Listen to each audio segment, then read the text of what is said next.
नमस्कार, मी राहुल कुलकर्णी. एका पोलिस स्टेशनमध्ये आत्ताच एक नाही, दोन नाही, तर किती बघा, धाराशिव जिल्ह्यातल्या लोहारा पोलिस स्टेशनमध्ये नोव्हेंबरमध्ये म्हणजे आत्ताच्याच महिन्यामध्ये गेल्या, एक लाचखोरीची कारवाई झाली. ज्याच्यामध्ये सहाय्यक पोलीस निरीक्षक ज्ञानेश्वर कुकलारे, पोलीस नाईक अर्जुन तिघाडे, आकाश भोसले आणि निवृत्ती बोळके यांना अटक करण्यात आली. तक्रार काय? तर खुनाच्या गुन्ह्यात तक्रारदाराचं नाव न घेण्यासाठी ₹5,00,000 त्यांनी लाच मागितली. त्यापैकी ₹2,00,000 रंगेहात घेताना हे गृहस्थ सगळे पकडले गेले आणि त्यांच्याकडं सोनं सुद्धा उर्वरित पकडलं गेलं सापडलं आणि ह्या चारही जणांना निलंबित केलं. आता अशा बातम्या किती वाचतो आपण आणि अक्षरशः हतबल होऊन जातो ना आपण. आपल्याला असं वाटतं की काही होत नाही. अँटी करप्शन ब्युरोत हे लोक सापडतात आणि पुढं काहीच होत नाही. काही अंशी का खरं आहे? कारण ते ज्या खात्यात काम करतात, त्या खात्याचे वरिष्ठ ह्या लोकांच्या विरोधामध्ये कारवाई करण्याची परवानगीच देत नाही. ज्याला खात्यांतर्गत परवानगीची गरज असते. ती प्रकरणं प्रलंबित राहतात आणि बऱ्याच वेळेला काय होतं, की अँटी करप्शन ब्युरोची प्रकरणं चालवायला कोणताच वकील उत्सुक नसतो असं म्हणतात. का? त्यांनाच माहिती ते सगळं. आणि त्याशिवाय जो मूळ तक्रारदार असतो, तो बऱ्याच वेळेला होस्टाईल होतो कारण त्याला मॅनेज करतात. आपल्याकडे माहिती आहे मॅनेज करण्यासाठी काय करावं लागतं. समजा त्याची ₹5,00,000 ची लाच पैकी ₹2,00,000 घेताना ते पकडले गेले. दुप्पट द्या, तिप्पट द्या. बरं तोही तक्रारदार हा न्यायालयाच्या खेटा मारून, मारून, मारून वैतागलेला असतो. त्याचा जो काही त्या व्यवस्थेवरचा राग आहे, तो हळू कमी झालेला असतो. मग त्याला सांगितलं जातं, की अरे मग कुठून तरी पाहुणे-रावळे शोधून काढतात. मग त्याची कशी मुलं आहेत सांगितलं जातं. मग त्या मुलांच्या पोटावर पाय देऊ नको म्हणून सांगितलं जातं आणि मग ही व्यवस्था अशी वर्षानुवर्षे चालते. मी काही उपजिल्हाधिकारी असे बघितलेत, की जे एकदा नाही, दोनदा नाही, तीन-तीनदा लाच घेताना पकडले गेले आणि तरीसुद्धा ते आजही क्रीम पोस्टिंगवरती आहेत. आता ज्या लोहारा पोलिस स्टेशनची मी गोष्ट सांगितली, त्याच पोलिस स्टेशनमध्ये पण 2016 साली लाच घेताना 2 पोलीस अधिकारी पकडले गेले आणि ते प्रकरण त्या तिथल्या वकिलांनी निगुतीनं लावलं. ज्या डी-वाय-एस-पीच्या काळात कारण अँटी करप्शन ब्युरोकडे लोक यायला तयार होत नाहीत म्हणून काय होतं, की जे लोक हे पी-एस-आय आहेत त्यांना डी-वाय-एस-पी केलं जातं. एक पोस्टिंग वाढवून दिली जाते. का करतात ते मला अजून कळलेलं नाही, पण करतात अँटी करप्शन ब्युरोमध्ये. मग तिथे त्याच डिपार्टमेंटमधनं आलेले हे लोक असल्यामुळं अँटी करप्शन ब्युरोच्या कारवाया झाल्यानंतर सुद्धा हे लोक तिथे जाऊन साक्ष देताना काही गडबडी करू शकतात. हां, हे खरं आहे ते होस्टाईल होत नाहीत. कारण ते होस्टाईल झाले तर त्यांच्या नोकरीचा प्रश्न असतो. या प्रकरणामध्ये पण ज्या डी-वाय-एस-पी आहेत, 2 होते डी-वाय-एस-पी त्यांनी साक्ष दिली आणि साक्ष दिल्यानंतर तुमचा पुन्हा या व्यवस्थेवरती विश्वास बसावा. अर्थात ही दुर्मिळ घटना आहे, पण विश्वास बसावा, तर लोहारा इथे एका शैक्षणिक संस्थेतील पदाधिकाऱ्यावर गुन्हा दाखल करण्यासाठी ₹2,00,000 मागितले होते. प्रकरण पण मी समजून घेतलं काय?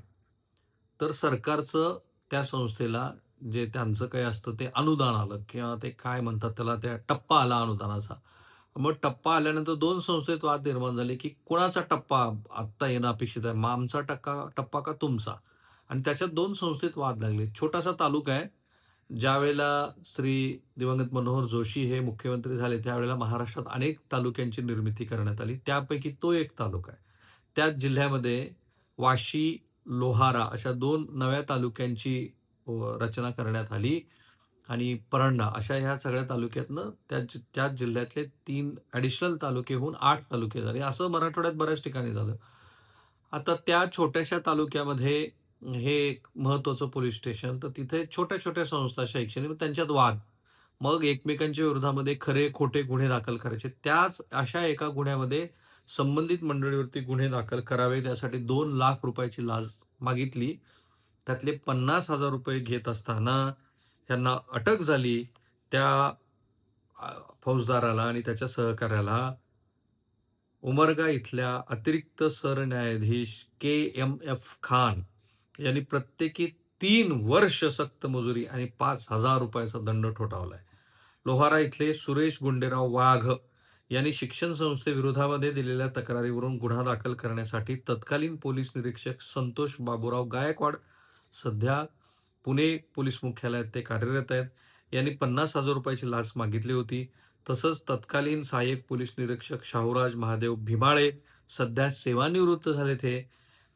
यांनी लाच स्वीकारल्याचं तपासात निष्पन्न झालं आणि या प्रकरणामध्ये निरीक्षक गायकवाड आणि ए-पी-आय भीमाळे या दोघांना प्रत्येकी 3 वर्षाची सक्त मुजरी झालेली आहे. आता तेव्हा जी प्रेस नोट आली होती त्यावेळेच्या ह्याच्याप्रमाणे तपासी अधिकारी होत्या तेव्हा श्रीमती अश्विनी भोसले, तत्कालीन पोलीस उपअधीक्षक धाराशिव, बी-बी गावडे, तत्कालीन पोलीस उपनिरीक्षक धाराशिव, सरकारी अभियुक्त आहेत श्री संदीप देशपांडे, आरोपींच्या वतीनं पण 2 वकील होते. आता यातली इंटरेस्टिंग गोष्ट मी तुम्हाला सांगतो, की एकूण 5 साक्षीदार तपासले. आता मूळ जो तक्रारदार आहे, तोच होस्टाईल झाला या प्रकरणामध्ये. अर्थात सरकारी वकिलाचं म्हणणं आहे, की आम्ही नंतर त्यांना आणलं त्या मूळ याच्यावरती आणि ते आपल्या तक्रारीवरती ठाम राहिले. आता यात तक्रारदारच होस्टाईल झाला, पण बाकीचे आणखीन एकूण 5 म्हणजे हा मूळचा तक्रारदार आणि आणखी 4 त्यात ह्या 2 पोलीस ऑफिसर दिसतायत. अशांनी जबाब दिला आणि काय होतं अँटी करप्शन ब्युरोच्या तक्रारीमध्ये मुख्यत्वे जे पुरावे असतात, एकतर ते जी पावडर लावलेली असते, ती पावडर विशिष्ट प्रकारची हाताला लागली की नाही, त्याच्यावरती ठसे आहेत की नाही, त्याच्यानंतर ऑडिओ रेकॉर्डिंग होतं का तात्कालीन. तर ह्याच्यामध्ये हा जो भीमाळे जे सेवानिवृत्त झाले, त्यांनी पैसे घेतले नव्हते सुरुवातीला, मला जेवढं कळलं त्याप्रमाणे. पण त्यांनी ह्या वाघांनी सांगितलं की नाही तुमच्या वरिष्ठांनी सांगितले पैसे द्यायला. मग त्यांनी वरिष्ठाला फोन करून विचारलं. 2016ला होते मोबाईल. मग ते वरिष्ठांनी सांगितले, "नाही, नाही पैसे घेऊन ठेवा" आणि त्यांनी ते पैसे घेतले आणि टेबलवरती ठेवले, कीच अँटी करप्शन ब्युरोची धाड पडली. तर ह्याच्यामध्ये हे दोन्ही अधिकारी पोलीस दलातले हे पकडले गेले. 2016 पासून हे प्रकरण चालू राहिलं. एक गृहस्थ सेवानिवृत्त झाले आणि एक आता पुण्यात मुख्यालयी आहेत. हा जर 9 वर्षाचा संथ गतीनं चाललेला निवाडा वगळता अँटी करप्शन ब्युरोच्या प्रकरणामध्ये कोणाला तरी सश्रम कारावास होऊ शकतो. त्यासाठी हे मी प्रकरण तुम्हाला सांगितलं. तुमचा विश्वास बसावा म्हणून. जर तुम्हाला खरोखर ही व्यवस्था दुरुस्त करायची असेल, तर बऱ्याच लोकांना असं वाटतं, की काय होतं अँटी करप्शन ब्युरोमध्ये गेल्यावर? मी बघतो, की पुण्याचं जे अँटी करप्शन ब्युरो आहे, त्यांनी कितीतरी जजेस पकडलेत. कितीतरी लोकसेवक पकडलेत आणि उत्तम पद्धतीचं काम अँटी करप्शन ब्युरोचं सुद्धा होऊ शकतं, असा विश्वास वाटावा, अशी ही परिस्थिती आहे.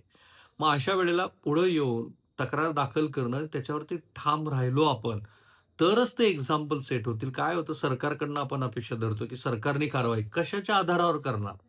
समजा यांना सेवेत आता एक जे गृहस्थ आहेत त्यांना डिसमिस करता येऊ शकतं. जसं नवी मुंबईमध्ये 2 अधिकाऱ्यांना डिसमिस केलंय. आजच 2016 साली आपल्या भावाला पोलीस दलात भरती होण्यासाठी खोट्या नावानं परीक्षा देणाऱ्या एका अधिकाऱ्याला जो पुणे मुख्यालयी होता, इथंच तो पण, त्यालाही आज पोलिसांनी अटक केली. त्यामुळं सेवेतनं बडतर्फ डिसमिस केलं जाऊ शकतं. पण केव्हा? जेव्हा कन्व्हिक्शन येईल किंवा काहीतरी सबळ पुरावे असतील. तोपर्यंत सरकार काही नाही करू शकत त्याच्यामध्ये. तुमच्या आणि माझ्याच हातात आहे, की ज्यांना असं वाटतं, की ह्या सगळ्या केसमध्ये आपल्याला न्याय हवा आहे आणि लोकांना असं वाटतं, की समाज सुधारला पाहिजे, तर हाच पर्याय आहे. तक्रार दाखल करा. त्या तक्रारीवरती ठाम राहा. योग्य त्या पुराव्याचा पाठपुरावा वकिलांनी करावा आणि असे जर 100 घटना घडल्या, की हे अधिकारी चक्की पिसिंग, तर परिस्थिती सुधारायला फारसा वेळ लागणार नाही. आज दुर्दैवाने काय झालंय, की पैसे स्वीकारताना पकडल्या गेल्यानंतर सुद्धा काही काळाची मानहानी वगळता या लोकांना काही होत नाही. हे निलाजरेसारखे पुन्हा सेवेत येतात आणि सेवेत येऊन पुन्हा निलाजरेसारखं तेच करत राहतात, पैसे खाणं. म्हणून हा दुर्मिळ निकाल मी तुमच्यासमोर ठेवला. थांबूया.